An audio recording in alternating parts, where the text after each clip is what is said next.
Today I'll be reviewing a game which is almost unknown to most people with good reason, and that game is Dracula: The Days of Gore. The game was created by a development team called Wolf Group, which was potentially from Germany. They only managed to create 3 games before the team was shut down.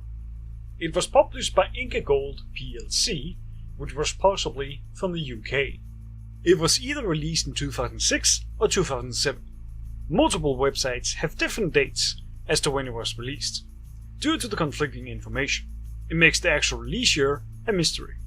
The game referred to itself as an ego shooter, which is just a German translation for first-person shooter, hence why I suspect the developers are from Germany themselves. There is so little information about the game online. Because of this, a lot of the history behind the game is left unknown. I would not even have believed that the game existed if I didn't own a copy myself. The gameplay revolves around completing a series of objectives on 11 maps, these being gathering crystals, rescuing hostages, and killing a set of bosses. These objectives are shown on your compass as a purple circle, but for the bosses the circle is red.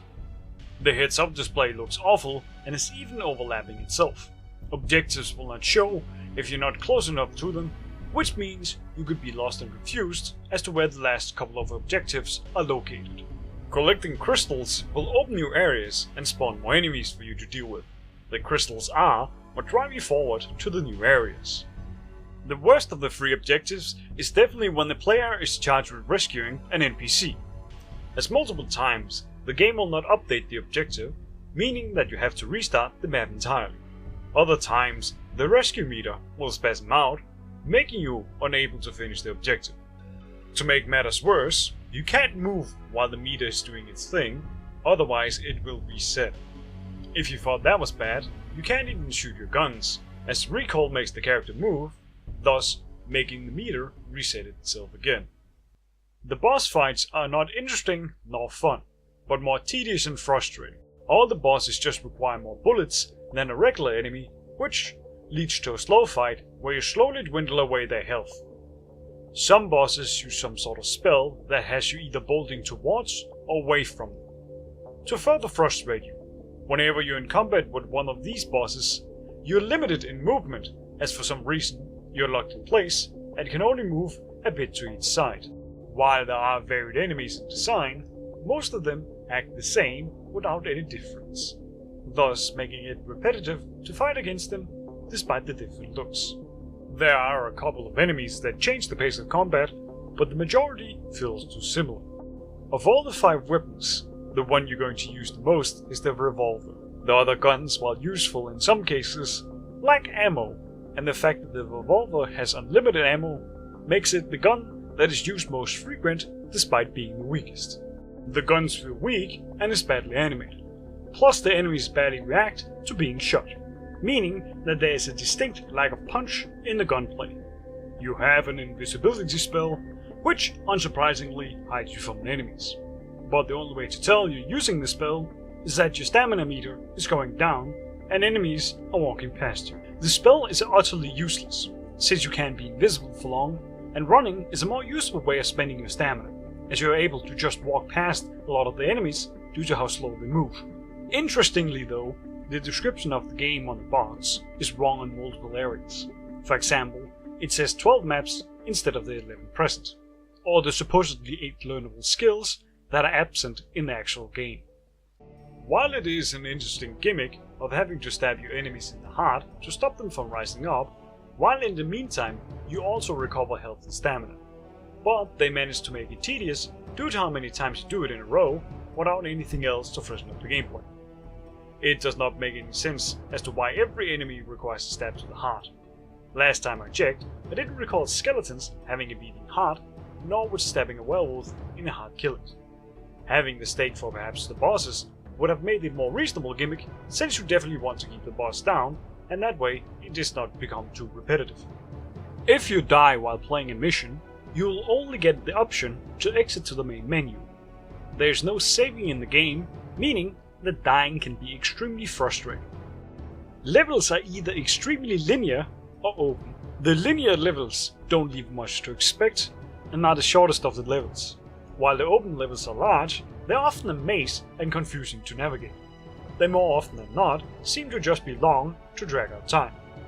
This could have been solved, or perhaps helped, if you had a map to look at, but unsurprisingly, you don't have a map. You're just doing the same thing through the 11 levels without much change, thus making the variety lacking, and it causes the levels to feel much more redundant, tedious, and repetitive to play through. The AI is brain dead, often walking into obstacles, walls, or simply bugging out. On top of that, as mentioned before, everyone in this game walks fucking slowly, meaning that you can just say fuck it and pass enemies. The enemies even stop following you if you get too far away from them. This makes them extremely annoying and redundant to fight them in most cases. The game even ends on a flat line.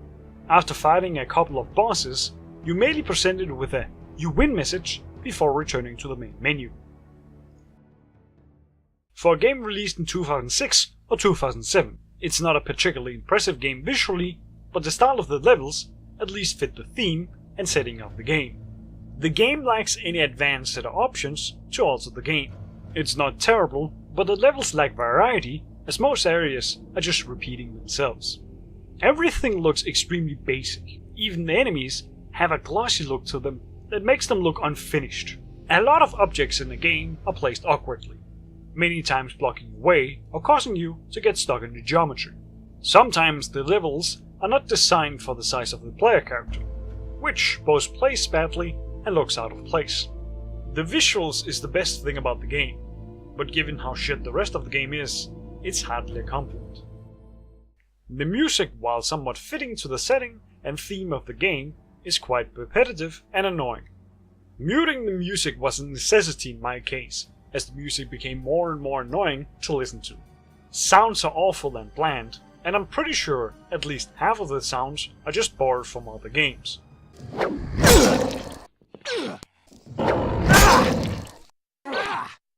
Having muted the music, I often found the rest of the game being too quiet. Perhaps the reason the music was so obnoxious and loud was to hide the lack of sound in the rest of the game. Other times a sound effect would be playing at an awful volume, almost muting out everything else. Unfortunately, due to a terrible selection of options, you are unable to lower the volume of specific sound effects. The story for the game is pretty basic. Other than the text that is presented on the back of the box, you get nothing. You're a Knight of the Templars in the 19th century, armed to the teeth. With weapons designed for killing vampires and the minions, you set off to kill Dracula himself. The rest of the text is convoluted and contradicts itself. For example, it says that the player character is armed with holy water, yet in-game, no such item is present.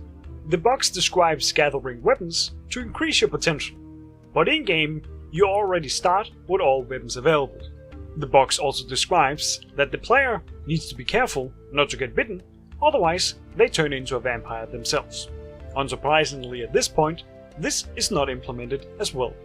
There's nothing in the story that tells us why we are collecting crystals, why we are rescuing the same knockoff Jack Sparrow lookalike all the time, where's Dracula in all this, and why the fuck did I waste time playing this fucking game? Overall, the game is very basic in every regard, and that's not a positive thing. It fucking sucks, it's unfinished, and god awful to play. I strongly recommend never picking this game up at all, not even for the laughs. I regret buying this game whenever the fuck I did. I don't even remember buying the damn thing. It's like a damn curse. My name has been Alexander Larsen, and thanks for watching this train wreck.